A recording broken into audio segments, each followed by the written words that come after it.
É necessário que a capital, Piratini, mude para mais perto do Planalto. E existe uma vila cercada por um colar de cerros, quase inacessível. A vila de Caçapava.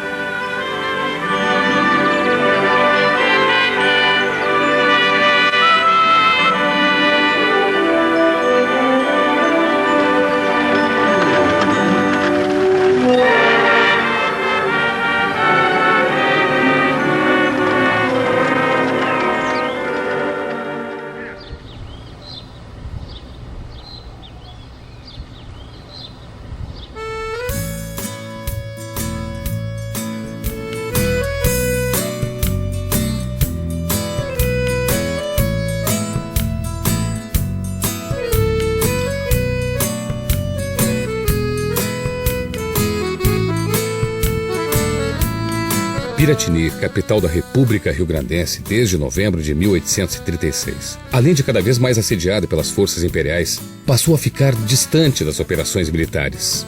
Então o presidente Bento resolve mudar a sede do governo para Caçapava do Sul. Sempre pronta pra me receber, como fez no tempo dos farrapos, quando criamos um forte laço que até hoje nunca se desfez. Caçapava do Sul, minha eterna capital, o teu céu é mais azul, tua história é imortal. Aqui, a sede do governo republicano da República Rio-Grandense. É aí.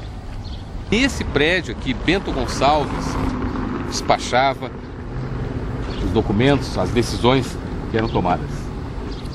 Em 1839... A única saída que teríamos para o mar seria pelo porto de Rio Grande. Conquistar o porto de Rio Grande? De que jeito? As naves de Greenville não deixam sequer a gente encostar. Existe um outro porto de mar para o nosso comércio exterior. O porto de Laguna. Atacar Santa Catarina? Quer ter navio para chegar lá? É impossível.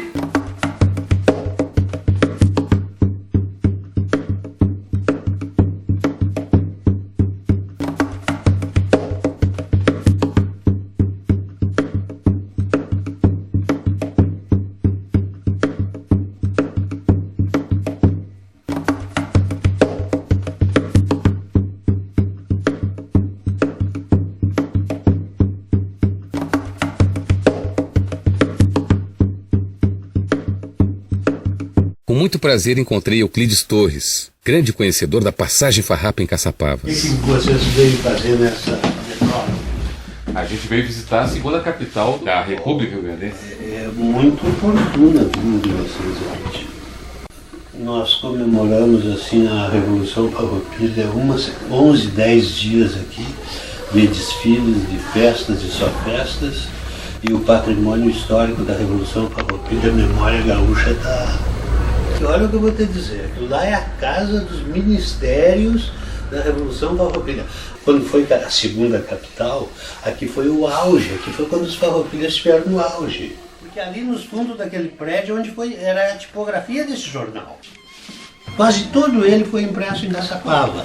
Isso aí é a alma da Revolução Farroupilha. O governo rio-grandense já vinha mantendo relações diplomáticas e comerciais com outras nações. E neste ano de 1839 se intensificaram. E aqui em Caçapava foi quando os farroupilhas estiveram no auge. Assim, o apogeu dos farroupilhas foi aqui. Io credo che è possibile si costruire 2 navi di guerra per dare inizio al corso no Lago do Spato. Sarà possibile si usare anche queste navi per un attacco al porto de Laguna.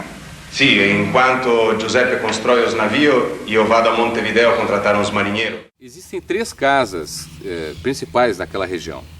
A casa do Bento em Cristal, a casa das 7 mulheres, que pertencia a Dona Ana, irmã de Bento Gonçalves, que fica em São Lourenço do Sul, e em Camaquã, a Estância da Barra, e pertencia a Dona Antônia, também irmã de Bento.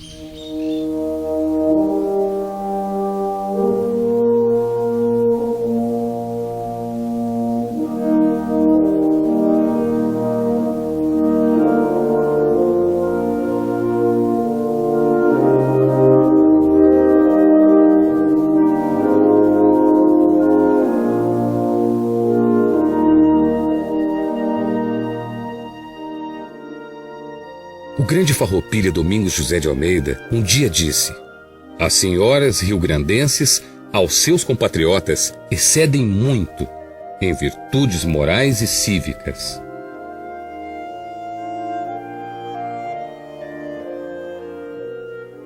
Estamos indo para o provável local onde ficava a Casa das Sete Mulheres.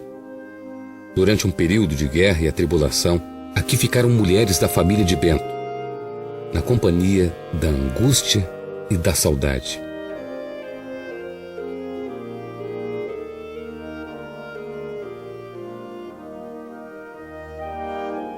Hoje a fazenda pertence à senhora Ivanir Serpa e frequentemente recebe muitas visitas. Bom, eu estou aqui com a dona Ivanir Serpa, ela que é proprietária aqui da fazenda do Sobrado que pertenceu à irmã, dona Ana, irmã de Bento Gonçalves. Surgiu essa indagação quando a minissérie foi ao ar. Onde era a Casa das Sete Mulheres? Eu mesma tive uma curiosidade. Onde era essa casa? Então, esses 3 historiadores deram a opinião, para eles seria esse sobrado aqui. Porque aqui era o meio do caminho. Os homens foram para a guerra, mas de mal ou bem elas ficaram cuidando de tudo.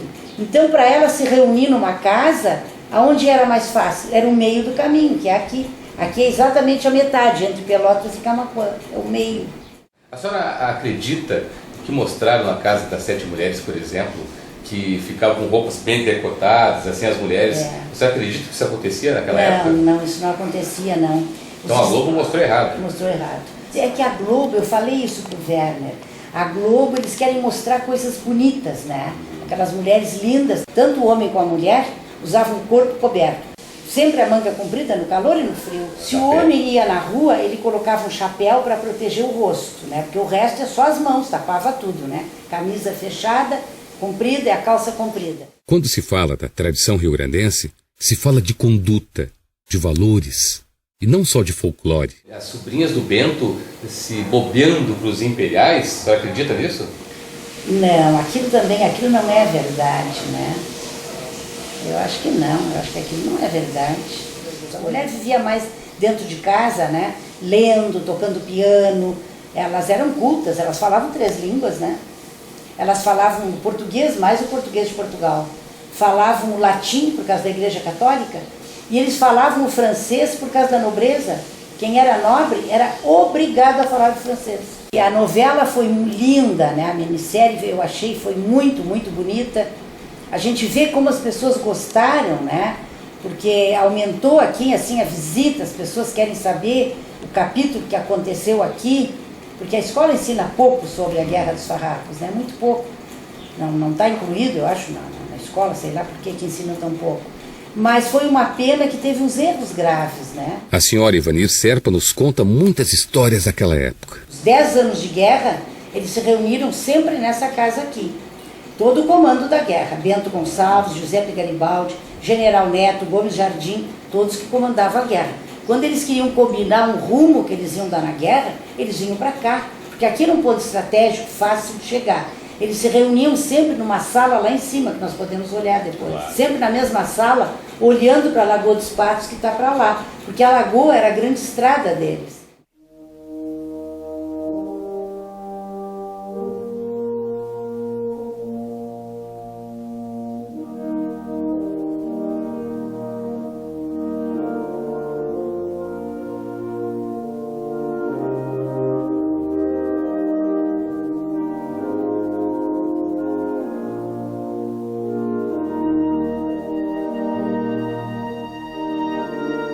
Depois de 3 anos, voltamos aqui, dessa vez, com a porteira aberta.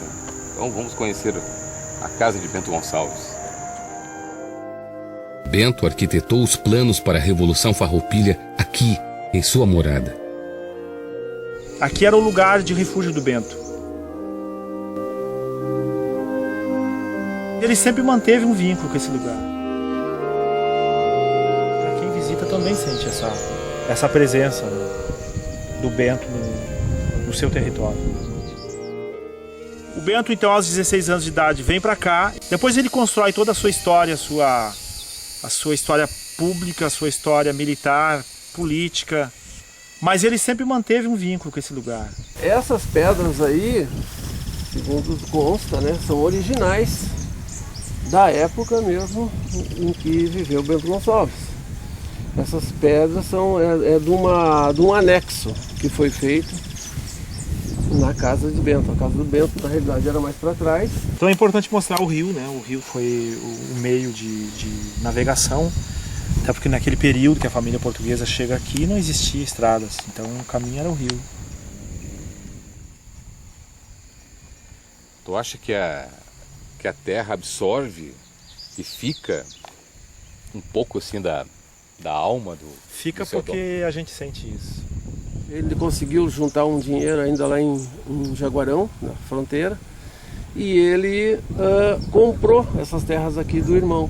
Eu diria que Bento Gonçalves está entre os maiores nomes da história mundial. Mundial. Se tu pensar bem, alguém que abre mão de todo um conforto, toda uma riqueza, toda uma vida pessoal, familiar, etc., né? Uma vida de rei, abre mão pelo seu povo. No Parque da Harmonia, que são inúmeras pessoas lá acampadas, quanto por cento sabe o que se comemora na Semana Farroupilha, Romualdo?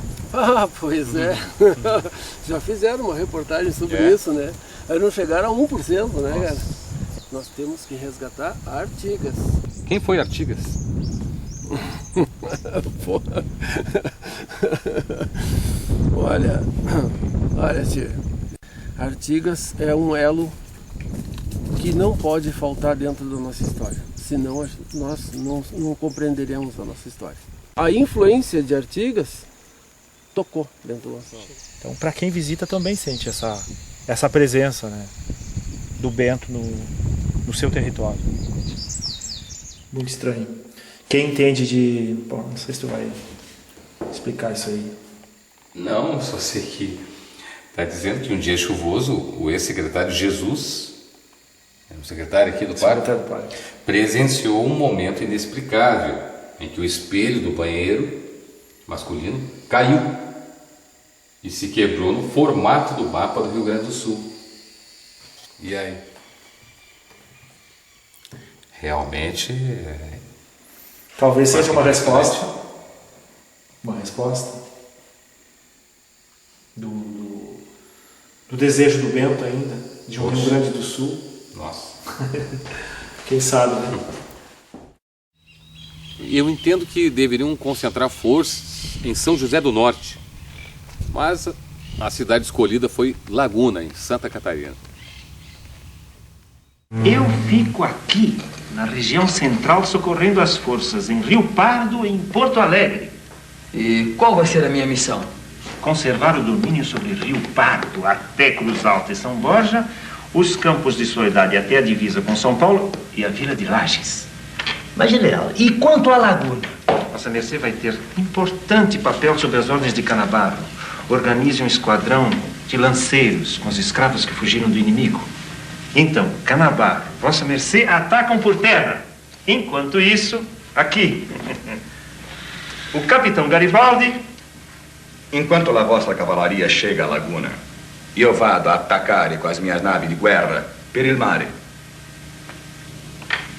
Mas como é que Vossa Mercê vai sair para o mar se a flotilha imperial está impedindo a única passagem, a Barra do Rio Grande?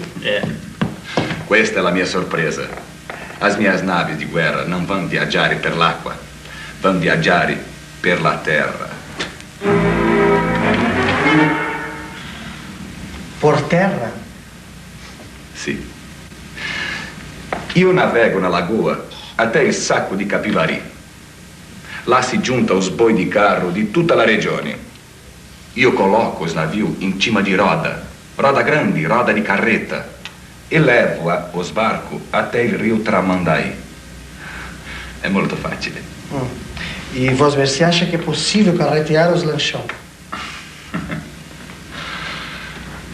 Se é possível qui, se è possibile qui, è possibile anche nas planícies de Capivari. Garibaldi foi o responsável por uma das maiores façanhas da história militar.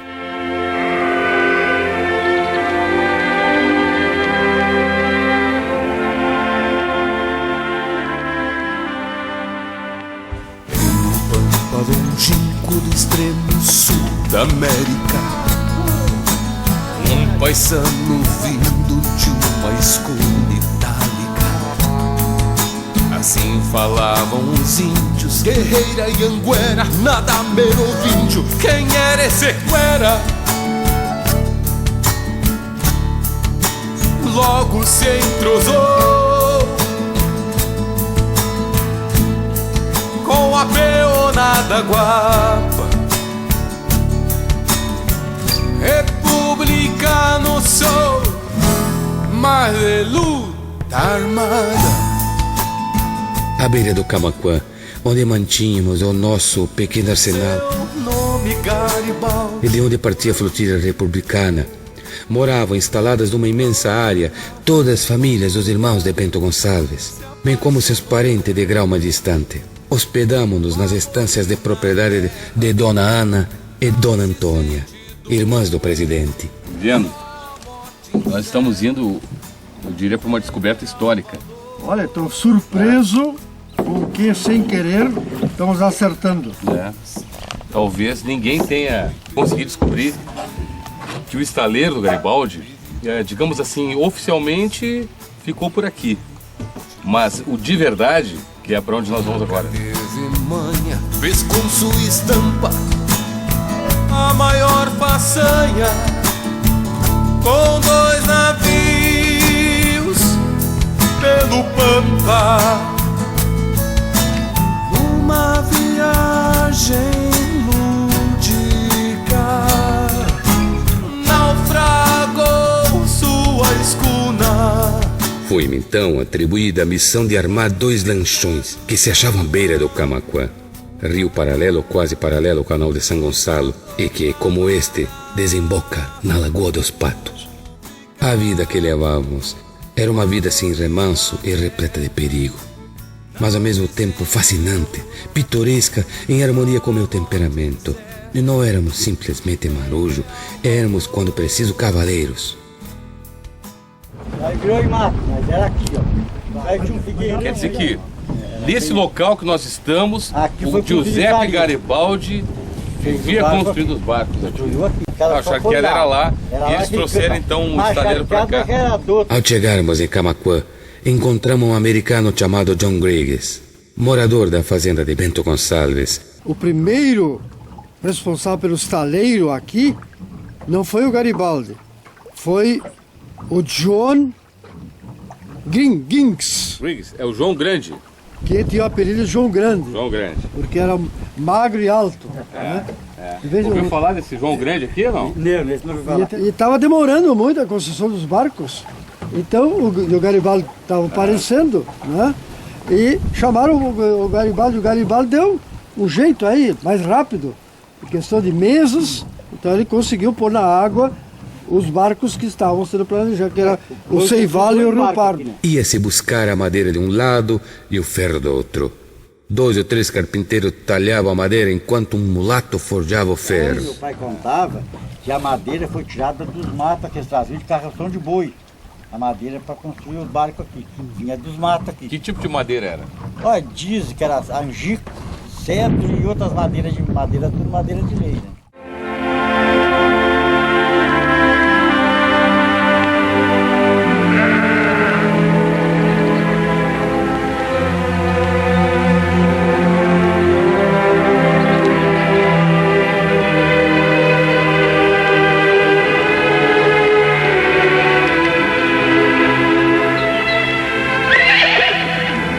Grazie per la visita, Giuseppe. Io credo che agora vamos nos ver só em Laguna. A conquista de Laguna sarà nostra apoteose. Io sarò il comandante della squadra. Tu sarai il presidente del nuovo Stato. Una gloria per 2 fuggitivi di nostra patria. Io prego il Dio so di poter implantare la filosofia di Mazzini in Santa Catarina. Una democrazia di giustizia e cultura per tutto il popolo. Puoi contare con la squadra di Garibaldi. Addio, amico.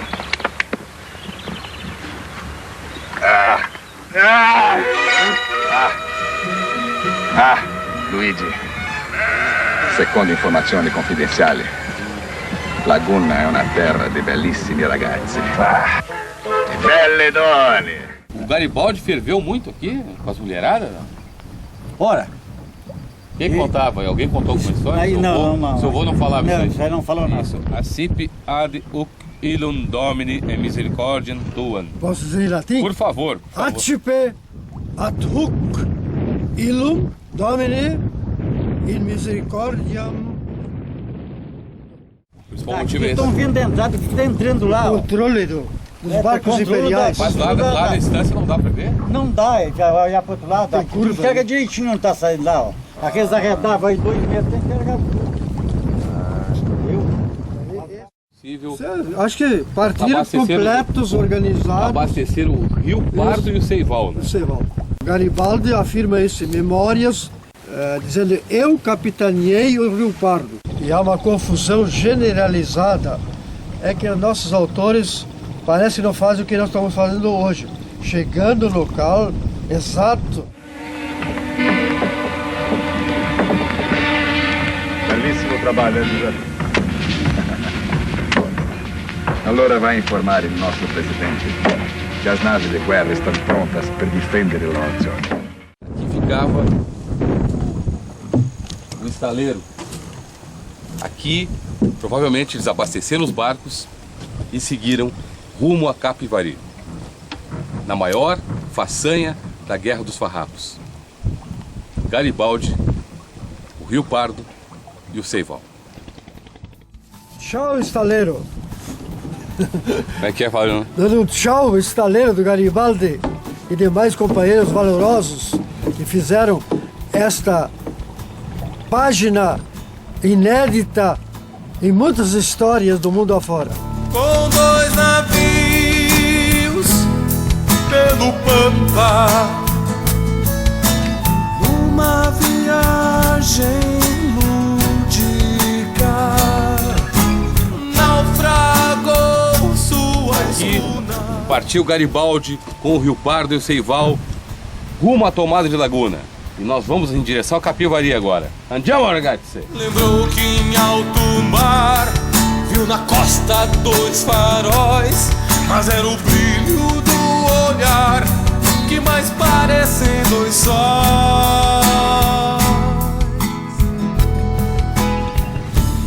Aproximadamente 175 anos atrás, Giuseppe Garibaldi fez essa grande façanha aqui em Capivari. Garibaldi disse em seu diário: para homens como os que eu tinha sobre minhas ordens, não havia, contudo, coisa alguma impossível. As rodas, segundo se tem aqui o levantamento, rodas tinham quase 4 metros de diâmetro, sendo construídas em cima de madeira encaixada sem nenhum prego ou parafuso. As rodas do Seival, que acabaram levando o Seival e o Rio Pardo até Tramandaí.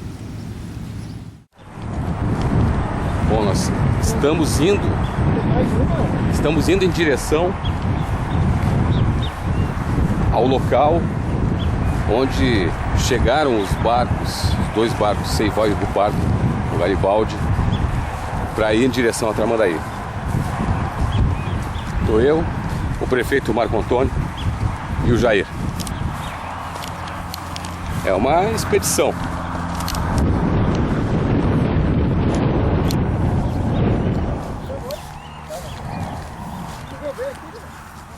Garibaldi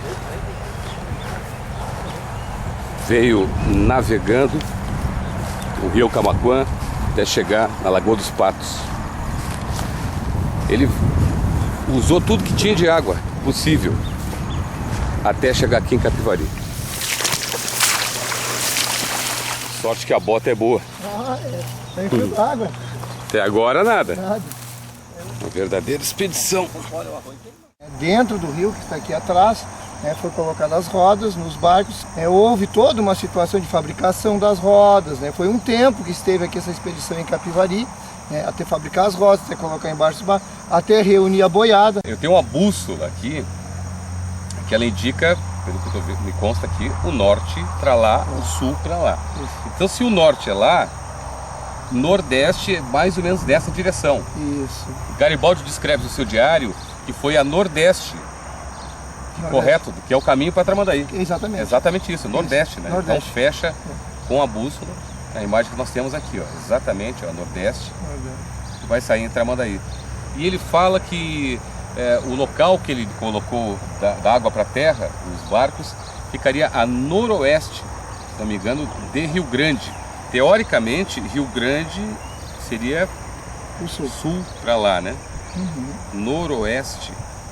Então, seria mais ou menos isso aqui. É isso aí. Na verdade, nós procuramos colocar esse marco, né, em função dessa pesquisa histórica, né, para procurar nos aproximar ao máximo possível, né, do que aconteceu na realidade. Na minha visão, eu acho que essa estratégia aqui foi das mais importantes e significativas de todas. Foi a maior epopeia da maior epopeia. Com certeza. Então, essa epopeia está aqui, então por isso nós temos que cultivar ela aqui em Itapevi. Exatamente, estamos registrando. E aqui o parabéns ao prefeito Marco Antônio por fazer isto, cultivar, preservar, trabalhar para manter a história. Porque, como diz o hino, né? Povo que não tem virtude acaba por ser escravo. Exatamente.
Essa região, nesse perímetro, foi que Giuseppe Garibaldi desembarcou, colocou na água novamente o Ceival e o Rio Pardo, na Lagoa Tramandaí, pegando o rio Tramandaí e desembocando logo ali adiante no Oceano Atlântico, rumo à laguna. Estamos na praia de Campo Bom, em Santa Catarina. Neste local aconteceu o primeiro contato de Giuseppe Garibaldi com Santa Catarina, do barco Capitania Rio Pardo, de Giuseppe Garibaldi, naufragado e salvo na praia do Campo Bom em 15 de julho de 1839. O que tem nesta região como se fosse chamo de lajes de pedra, até 1 quilômetro oceano adentro, e que eles não conseguiram passar. Garibaldi foi salvo aqui nesse local pelos moradores da região, local onde morreram vários de seus amigos italianos, todos aqui, nesse lugar.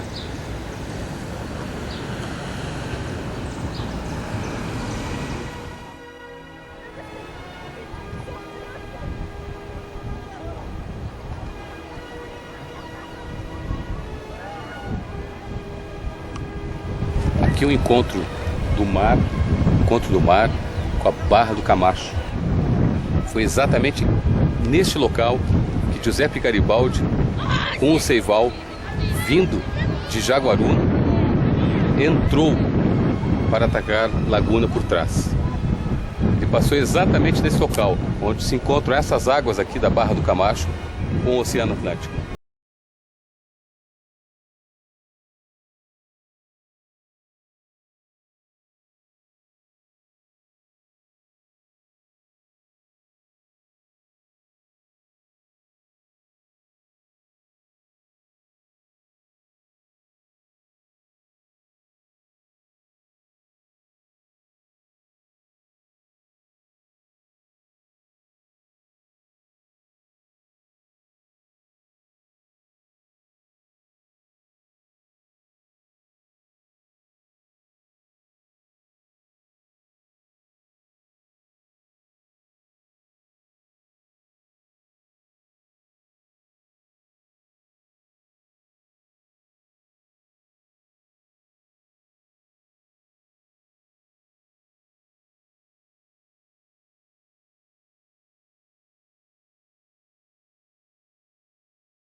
Bom, o que aconteceu aqui, a cronologia, né, dos fatos, ele afundou lá em Jaguaruna, no Parcel do Campo Bom. Parcel do Campo Bom se chama. Então tem um monumento lá, tem um pequeno monumento que foi feito há uns anos atrás. De lá ele veio caminhando até o Camacho, ali encontrou outro barco. Aí aconteceu um episódio interessante, tinha pouca água, tinha menos de 1 metro de água a saída para o mar. E o barco ancorou ali, quando o Garibaldi chegou a pé, encontrou lá o barco ancorado e a tropa do Canabarro chegando. Os pescadores locais, lá o pessoal que morava, informaram a ele que navegando pelo complexo de lagoa, ele podia atacar a laguna pela retaguarda. Lá no fundo, tu vê aquelas, aqui assim, tá vendo? Lá é a Barra do Camacho, por onde o Garibaldi entrou, atingiu as curvas aqui do Rio Tubarão e veio desembocar aqui na lagoa, onde eu vou te mostrar agora.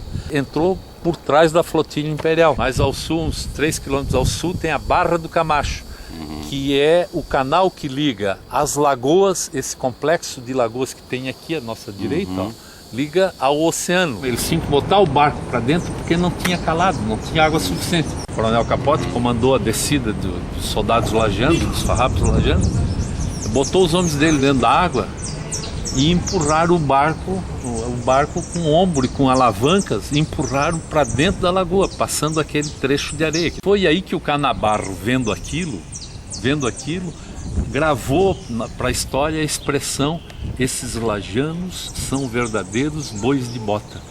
Os imperiais estavam aqui, não é? Estavam aqui. Protegendo como se quem viesse daqui, porque o mar vem dessa direção. Isso. O oceano. Então protege aqui. Aqui é a entrada, seria o oficial de laguna. A entrada da barra para entrar é por aqui. Os imperiais estavam aqui. As naves imperiais, os navios imperiais estavam aqui. O Garibaldi, em vez de vir por lá e entrar por aqui, veio lá por trás. O elemento surpresa. Que ele era um grande estrategista militar, exatamente porque ele se valia do elemento surpresa. Ele veio fazendo barulho, batendo, dando tiro, fazendo uma fumaceira danada e assustou a flotilha imperial. A flotilha imperial fugiu, mas ele conseguiu aprender, se não me falha a memória, 2 embarcações. Junto ele, o Griggs e todos os marinheiros que estavam no Ceival. 40 marinheiros. Faltava só tomar a cidade de Laguna, que foi feito rapidamente, com a chegada dos homens do Canabarro, Teixeira Nunes. Foi uma refrega muito curta, mas que ficou caracterizado depois como uma tomada de Laguna. A tomada de Laguna aconteceu aqui, ó, no Portinho, era ali, ó, Cais. Foi ali que o Garibaldi chegou no final. E o Canabarro já tinha entrado por terra? Não, ele chegou primeiro. Quando o Canabarro chegou, ele não disparou nenhum tiro mais. Ah, é? O Canabarro pegou pronta. Estamos no local onde Anita e Giuseppe Garibaldi se conheceram. Foi lá naquele morro, onde tem aquela casa, lá ele estava ancorado. E lá tinha uns caminhozinhos, dali com binóculos é que ele enxergou a Anita.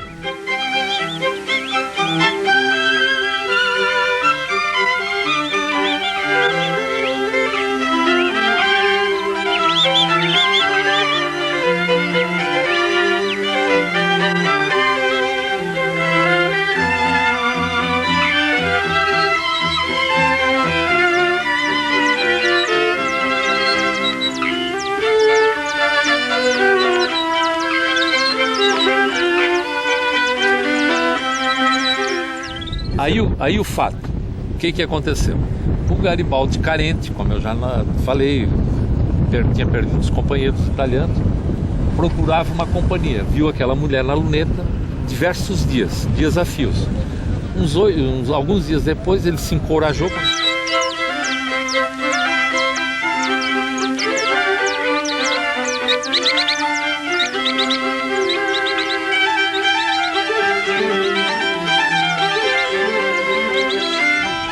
Aí ele começou a andar na vila e encontrou o amigo dele, que era o que estava construindo o forte. E aí ele entrou e pediu um cafezinho, pediu um café. E aí quem é que veio servir o café? A Anita. Esse companheiro do Garibaldi que estava construindo o forte era o padrinho da Anita.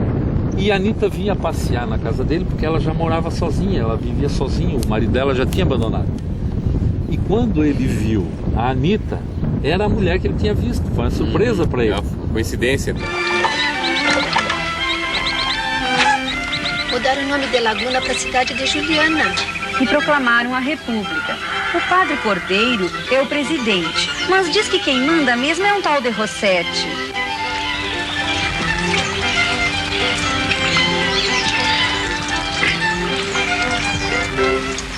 Buongiorno, signorina. Mi dà un po' d'acqua? Grazie. Il mio nome è Giuseppe Garibaldi. E tu? Ana Ribeiro. Anna. Bellissimo nome. Tu sei bella. Tu sei delicata. Io ti chiamo Anita.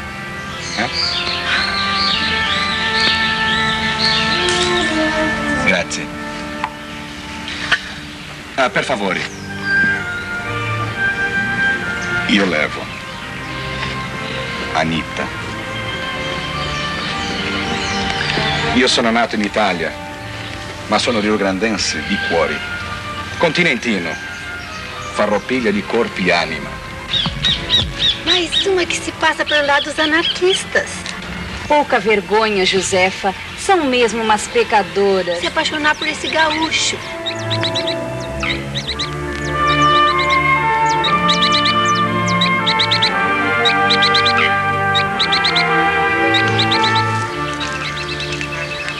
Voglio vederti di nuovo. Dica di sì, ti prego. Io ti voglio bene. Anita.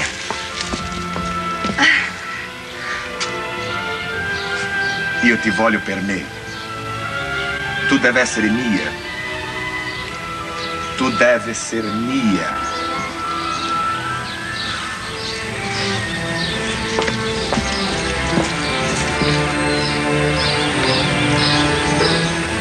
Tu deve ser mia. Mia.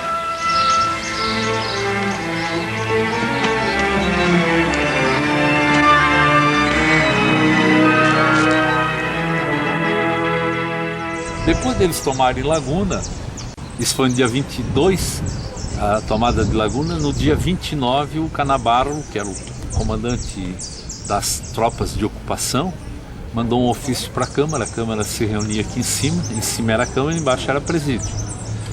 A Câmara se reuniu e, atendendo o pedido do Canabarro, comandante-chefe, proclamou a independência da República Catarinense livre e independente.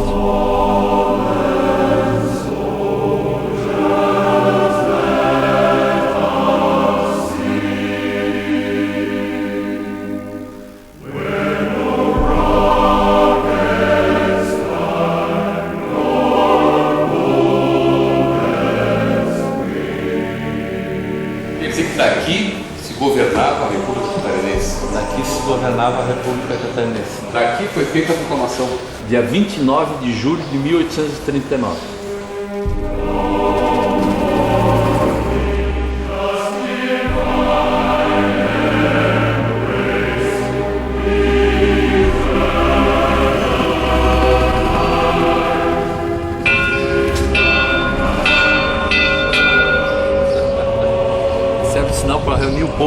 Tinha reunião na praça.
Os Farroupilhas decidiram o seguinte: vamos buscar o corpo do amigo para enterrar em terra amiga, enterrar aqui em Caçapava.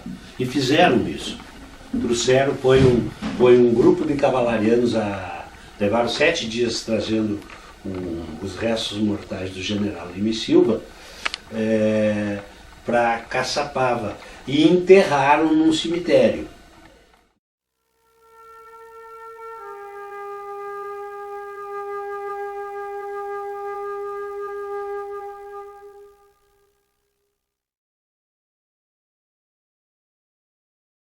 Precisamos de uma grande vitória nos campos de batalha.